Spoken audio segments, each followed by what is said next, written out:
आप भी सोच रहे होंगे कि इतने सारे प्लांटर आज मैं है इकट्ठे करके क्यों रखी हूँ। जितने भी खाली प्लांटर थे सभी को मुझे सर्दियों के लिए करना है तैयार। तो जितने भी छोटे बड़े पॉली बैग जितने भी सभी थे ना, सभी को मैं आज यहाँ पर निकाल कर लाई हूँ। पूरे गार्डन से छाट छाट कर सभी को इकट्ठा की हूँ, चाहे वो मटके हो, चाहे वो किसी पेंट का डब्बा हो या फिर किसी तरह का प्लांटर हो, तो सभी को मैं इकट्ठा की हूँ यहाँ पर।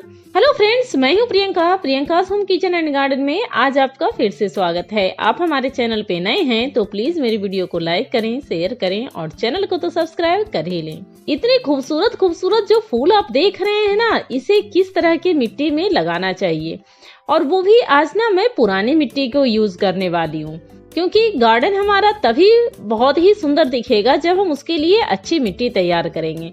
अच्छी मिट्टी तैयार करेंगे तभी उसमें अच्छे पौधे भी चलेंगे और पौधों में फूल भी बहुत ही अच्छी होगी, फ्लावरिंग बहुत ही अच्छी होती है। अगर आप ज्यादा फ्लावरिंग चाहते हैं तो इस तरीके से मिट्टी तैयार कीजिए, तो आपके प्लांटर में ना फूल बस भरे पड़े रहेंगे। और आप तो जानते ही हैं कि सर्दियों में कितनी वैरायटी के फ्लावर मिलते हैं। जितनी वैरायटी लगा लीजिए उतना ही कम है, बहुत सारे वैरायटी मिलते हैं और सभी वैरायटी को लगाना हम गार्डनर की आदत होती है। चाहे वो हैंगिंग बास्केट में लगा रहे हैं, चाहे वो छोटे प्लांटर में या फिर मटके में या फिर किसी तरीके के बोतल में, हम ना हर जगह फ्लावरिंग भर देते हैं और सर्दियों में तो ये मौका मिलता ही है। तो सबसे पहले जो प्लांटर की मिट्टी है उसको मैं सभी को निकाल दूंगी एक बोरी पे। बोरी बिछाना बहुत ही जरूरी है, क्योंकि नीचे का ना मिट्टी हमें पूरा ड्राई नहीं करना है। डायरेक्ट फर्श पे अगर जो डाल दीजिएगा ना मिट्टी को तो वो पूरा ही ड्राई हो जाएगा, इसलिए नीचे जूट की बोरी या फिर प्लास्टिक की बोरी आप जरूर रखें। और इस तरीके से सारी मिट्टी बाहर निकाल दीजिए प्लांटर से। सारे प्लांटर की धीरे धीरे मिट्टी निकाल दीजिए और सभी को तोड़ते फोड़ते रहिए।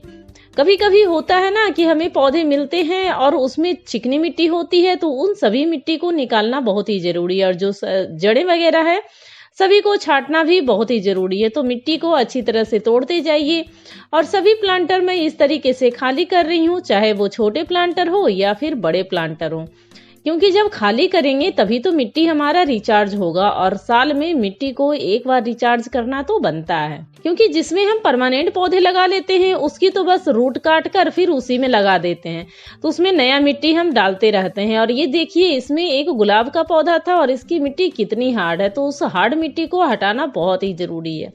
पहले हम लोग क्या करते थे ना, जब गार्डनिंग नहीं आती है तो वैसे ही पौधा लाए और वैसे ही पॉली बैग से निकाल कर हम पौधे को लगा देते हैं, तो उसमें चिकनी मिट्टी बहुत ही हो जाती है। तो अब तो हम लोग गार्डनिंग करना सीख गए हैं। जो लोग काफी टाइम से गार्डनिंग कर रहे हैं उनको तो अच्छा एक्सपीरियंस हो गया है कि पहले चिकनी मिट्टी को हटाना जरूरी है। चिकनी मिट्टी में पौधे चलते नहीं है, 6 महीने चल जाएंगे, साल भर चल जाएंगे, फिर धीरे धीरे पौधा सूखने लग जाता है, फिर हम लोग जाके नर्सरी से फिर लाते हैं। तो ये होता है कि चिकनी मिट्टी को सबसे पहले हटाइए। चिकनी मिट्टी हटाना बहुत ही जरूरी है, क्योंकि थोड़े दिन पौधा चलेगा फिर वो चलता नहीं है। और हमने यहाँ पर सारी की सारी प्लांटर खाली कर दिए हैं और सारी मिट्टी को इस तरीके से बराबर मैंने फैला रही हूँ। सभी को एक तरह से फैलाएंगे ना तो वो अच्छी तरीके से फैल जाएगा। और ऊपर से धूप लगाना बहुत ही जरूरी है। आप एक दिन भी लगा सकती हैं, 2 दिन भी लगा सकती हैं। अगर आपको ज्यादा मन है ना तो आप हफ्ते दिन लगा दीजिए, क्योंकि प्लांटर अभी से तैयार करना शुरू कर लीजिए, क्योंकि जल्दी तैयार कीजिएगा तभी तो सर्दियों में ना पौधे लाकर हम पौधे को लगाएंगे। अभी नर्सरी में पौधे आना शुरू हो गए हैं, आप लाना शुरू भी कर सकते हैं, लेकिन थोड़ा सा और रुक कर लाइएगा ना तो पौधे आपके सारे के सारे चलने लगेंगे, क्योंकि थोड़ा सा और ठंडा भी मौसम हो जाएगा। और ये देखिए, सारे प्लांटर हमने खाली कर दिए हैं। और जैसे हम मिट्टी को धूप लगा रहे हैं ना, वैसे ही साथ के साथ हमें प्लांटर को भी धूप अच्छे से लगानी होती है, क्योंकि बारिश बीतती है और फिर मिट्टी वैसे ही सौगी बनी रहती है तो उसमें फंगस वगैरह लग जाती है। तो इस तरीके से सारे प्लांटर हमने खाली कर दिए हैं और सारे प्लांटर को भी सुखा ले रहे हैं धूप लगाकर, और सारी मिट्टी को भी हमने सुखा ले रहे हैं। और देखिए, प्लांटर सभी सूख गए हैं, अच्छे से सूख गए ना। सभी में ठीकरी भी मैंने रख दी है और सभी छोटे बड़े सभी प्लांटर को मैंने सभी को सुखा लिया अच्छी तरीके से, ताकि इसमें कोई फंगस वगैरह लगे नहीं। जब भी सर्दी के फूल के पौधे में लगाती हूँ ना तो उसको जरूर ही सुखाती हूँ, चाहे वो किसी तरीके का फ्लावरिंग प्लांट हो। तो मिट्टी और प्लांटर दोनों हमारे अच्छी तरीके से सूख गए हैं। देखिए, कलर इसका बिल्कुल चेंज हो गया है। हाँ, लेकिन आप 50 से 80% सुखाइए, 100% कभी भी ना सुखाइएगा। और ये मैं मिट्टी में मिक्स कर रही हूँ फास्फोरस युक्त राख। राख में ना बहुत ही मात्रा में फास्फोरस होती है जो हमारे पौधों के लिए बहुत ही जरूरी होती है। और इस राख को मैं पहले यहाँ पर निकाल दे रही हूँ और इसमें मैं ऐड कर रही हूँ सरसों की जो भूसी होती है ना, वही वाली।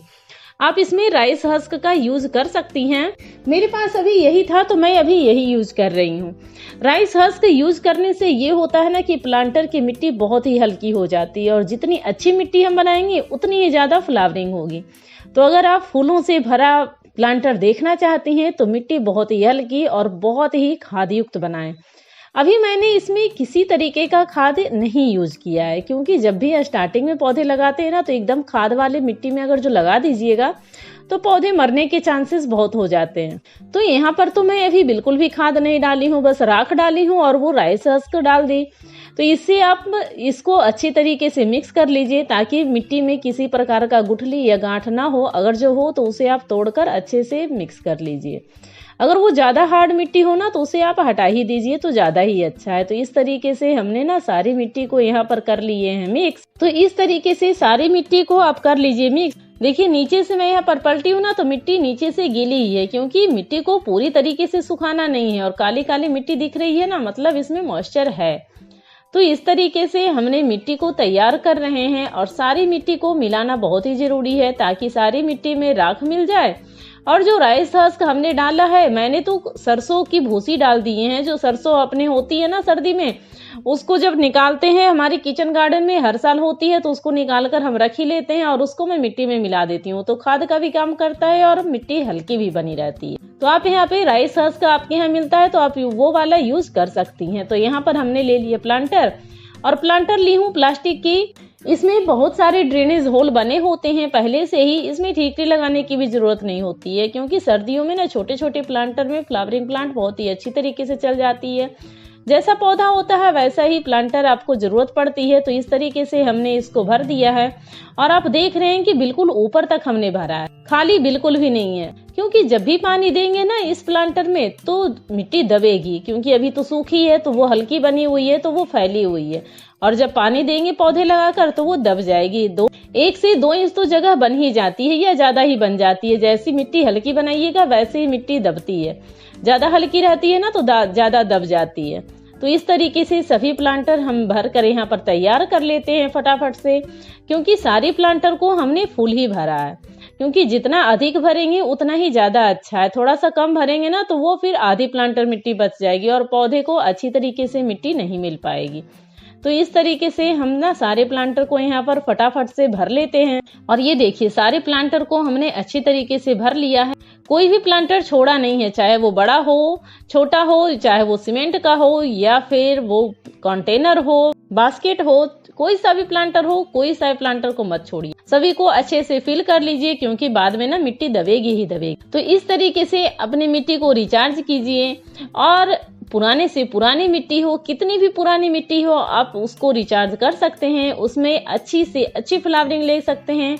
इस तरीके से मिट्टी जब तैयार कीजिएगा ना तो आपकी मिट्टी बहुत ही अच्छी बनकर तैयार हो जाएगी और फिर से पूरी सर्दी आप अच्छे अच्छे फ्लावर उससे ले पाएंगे। जितनी अच्छी मिट्टी बनाइएगा उतनी अच्छी फ्लावरिंग होगी।